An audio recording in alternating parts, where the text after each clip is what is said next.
and welcome to Hope is Not a Tactic. I'm your host, Lieutenant Joe Pangaro. I'm a former police lieutenant, and I'm also the Director of School Safety and Security for a large district. So I've had a lot of experience doing these kind of things, and I appreciate all of you who have written to me so far and reached out to me with your questions and with other information you want to talk about here on the DisruptEdTV.com show, Hope is Not a Tactic. Today, a couple things I want to cover.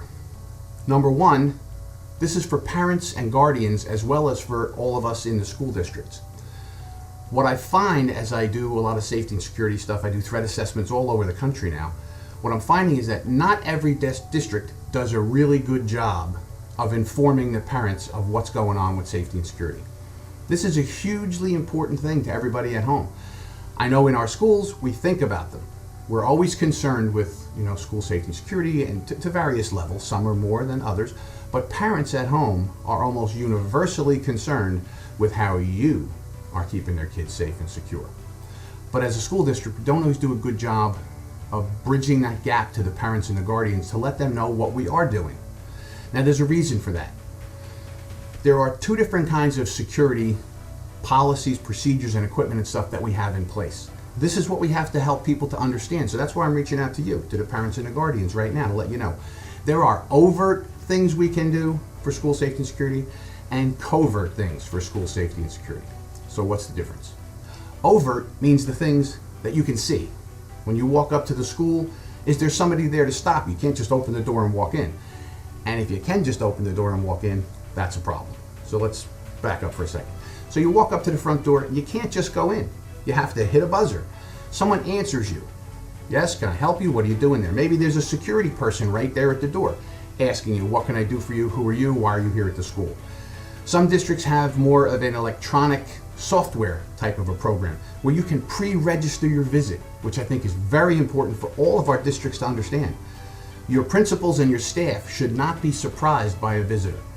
Everyone should know who's coming to the building in advance. So using a pre-registration software is very, very important, where people can go on a smartphone, they can go on a computer, they can make a phone call and register their visit. Hey, I'm coming in at 9 o'clock to see Johnny's gym teacher for whatever reason.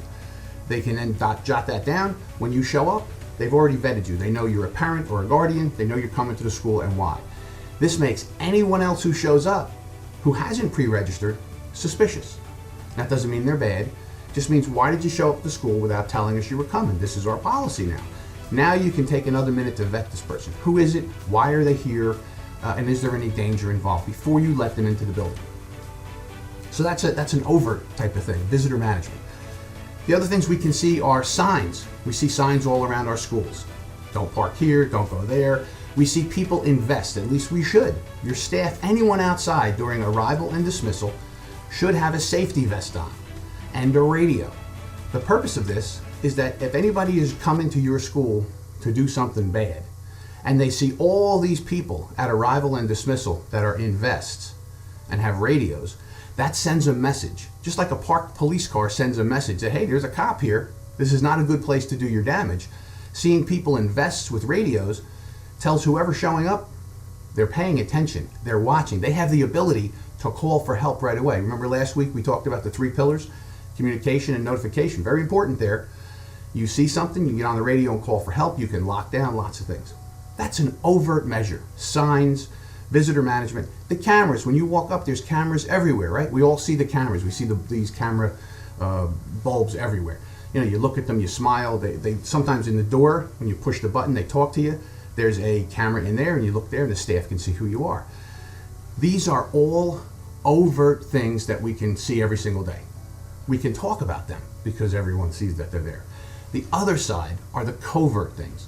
These are the things we cannot talk about.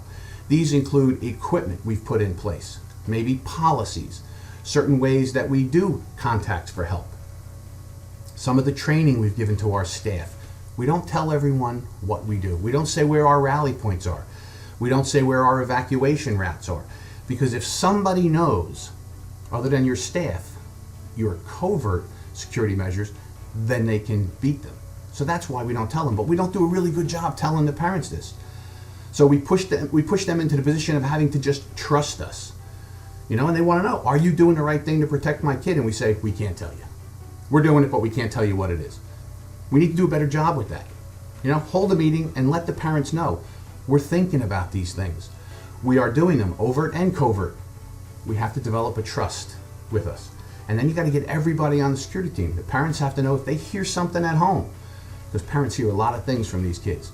They hear about who's doing maybe a hurt list or a kill list, and they don't always tell us. So maybe if we have this relationship, they will call in. Do you have an app, a tip app, where the kids can go online and tell you about things, that the parents can tell you things they hear? Then you can investigate them. So overt and covert is very important to explain that to your parents and your guardians.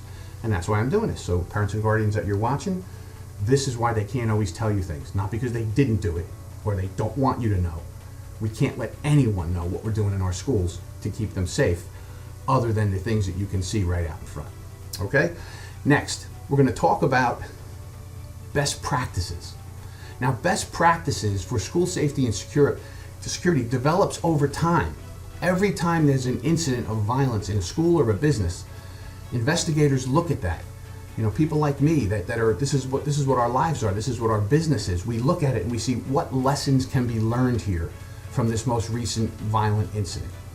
We take from that and we try and put together what would have been the best way to prevent that or to slow the person down. There's a big concept here that you're going to hear me say over and over and over again, and that is time equals life. The longer we can prevent the bad person, the school shooter, from getting to our staff and our students, the better opportunity there is for survival. So we have a timeline. We figure it's about 15 minutes you have to figure on surviving before the police are going to be able to get you. Now, some of you are very lucky. Your police will be there right away. Some of you have police in the building, armed security. Most of us do not. Most of us have to use one of those three pillars, notification, to call the outside world and say, hey, we need help, get the police here. In some towns and communities, it's very quick. Others, not so much. It takes time. The time limit we look at is about 15 minutes before you're going to get some personnel on the grounds that can protect you, that can help you, that can deal with that shooter in an equal type of a way. So what we've come up with is multi-optional responses. Now, there's lots of training out there. Lots of different companies provide stuff. There is a company out there that's very popular that's teaching people run as your first thing to do is to run. Get out of the building and take off. Other people tell you just lock down. There has to be an in-between there, because you know what? You can't always just run out the door and take off. Might seem like a good idea, but it's not necessarily always the best idea. We know from the historical record of school shootings that when the shooter is looking for victims, unless they are targeting you personally in your room, they're moving as quick as they can because they know who's coming too. They know that the police are coming, and they know that what happens when the police normally get there. Now, understanding statistics of these events can help us a lot. Okay, help us making that decision. Do we run or do we lock down? So the statistics will tell us that in most of these interests, not almost everyone, but in most of these interests, very high percentage, the shooter is a member of our school. It's a student who's already in our building. Most of the time, it's a male. Right? Females do it too, no doubt about it, but most of the time it's a male. So if you have, and most of the time it's one shooter. There have been opportunities where there's been two shooters, but in most of them, statistically, it's one shooter who's a male and is already in your building. So you have to kind of prepare for that. What are we doing here? All right, so if you go to lockdown, say student draws a weapon and starts shooting, takes it from a locker, takes it out of a backpack and starts shooting, you need to lock the building down as quick as possible. Now, the statistics help us that if I'm down at that end of the building and I hear shots fired at that end of the building, the chances are pretty good that there's one shooter and he or she is down there. And if I have an open door and I can get my kids and get out of here and find an escape into the neighborhood, that might be the thing to do. Might be. Depends on the age of the students. Depends on the ability of the students. Depends on the ability of the teacher. Some of these programs out there teach us to, smash the window if you're on the first floor. Smash that glass. Put the kids out the window and tell them to run. Well, that might work with third graders, fourth graders, and up. They might have the wherewithal. Teacher puts me out the window, tells me to run for my safety. I might do it. I don't know that real little ones, pre-K, kindergarten, first graders, are going to be put out that window by the teacher and told to run, and they're actually going to run away. I think lots of those kids are going to hang right by that window, crying and being upset, waiting for their teacher to guide them. So I don't know that that's the best thing to do. We have to look at it in a fluid type of a way. If someone is attacking at your door and they're not going away and they're having any kind of success, you might have to do that. You may have to break the window in some way and get the kids out of there and tell them to run, and then you have to hope for the best. Can the teacher get out the window? Right? I know I'm in a lot different shape now than when I was 25 years old. Now I can get out a window, but not everyone can. So you have to look at your staff and say, is your staff physically able to get out the window and run away with these children? Maybe people have an injury and they can't get out a window.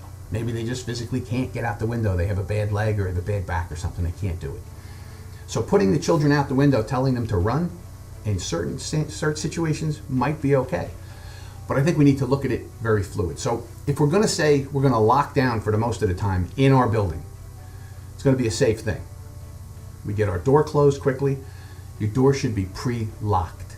As I can tell you right now, in an emergency, you are not going to be able to put a key into a lock and lock the door, especially if the key mechanism has to go outside the classroom to the hallway.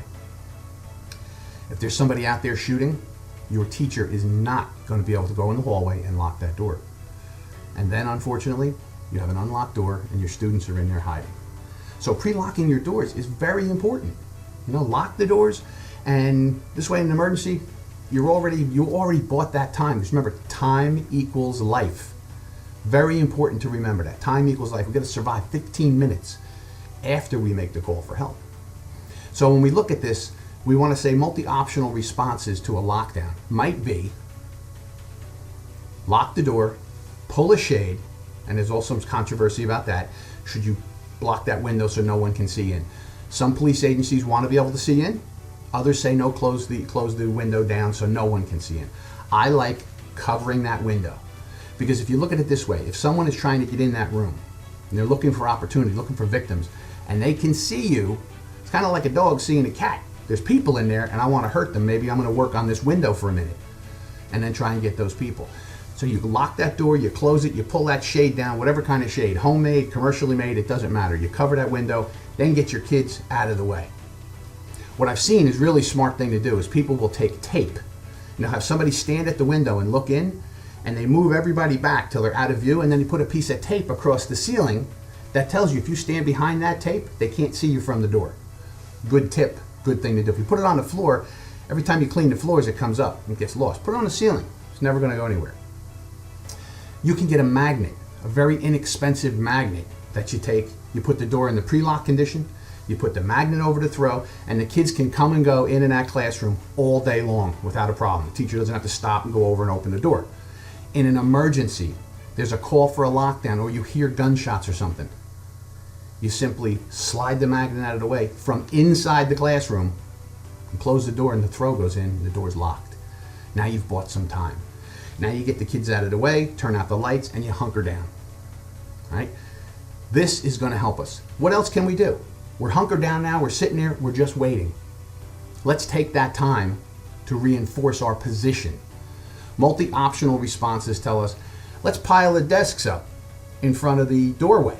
Let's pile things, let's move cabinets, let's move everything in front of that door so that if that shooter, that active shooter, active murderer is trying to get into your room, you got desks and you got chairs and you have whatever else you can put in front of that door to barricade yourself in there and protect you and buy you some time. Now if they get through and they're trying to get through that door, now you may have to fight in a little different way. You may have to try and attack hands and legs and people's head as they come through the door. But you're buying time, and time equals life. So this is what we want to talk about, multi-optional responses. What else can we do besides just sit there, right? Lock the door because it's pre-locked, pull it closed, move the magnet, get another kind of lock that you can push the button from inside the room. Very effective. Expensive, but worth it, I would say. If you're looking to budget for new things, lock the door from inside. If not, use a magnet. Pre-lock your doors, get a curtain, or have the teachers make something they can pull down or put in way of that window so it blocks the view. Consider, can we get out these windows? How would we do it? Do we practice doing it? Barricade the room with stuff. All very, very important things to do. You can take a computer cord or your belt if you have a swing arm in your door that's in your classroom, and you can tie it around there and tie it tight. And that will keep the door from opening if someone's trying to push on it. Now, granted, a grown man like myself, I could probably defeat that in a couple of minutes. A 14, 15, 16-year-old boy or girl might not be able to defeat that, and it buys you time. So think about it. You got an old computer cord laying around? You're at school. You got lots of computer cords laying around. Keep one in your desk or tie it up and leave it somewhere near the door swing arm, so you just put it on and pull it tight. If you don't have that, you have a belt, a rope, something else. These are all multi-optional responses. We need to think differently about keeping ourselves safe and surviving. It's a proactive action. And these are the things we're going to talk about here on Hope is Not a Tactic. Proactive actions are. So we'll see you next week. And thank you for joining us here on the DisruptEdTV.com network, where keeping everybody safe is our passion.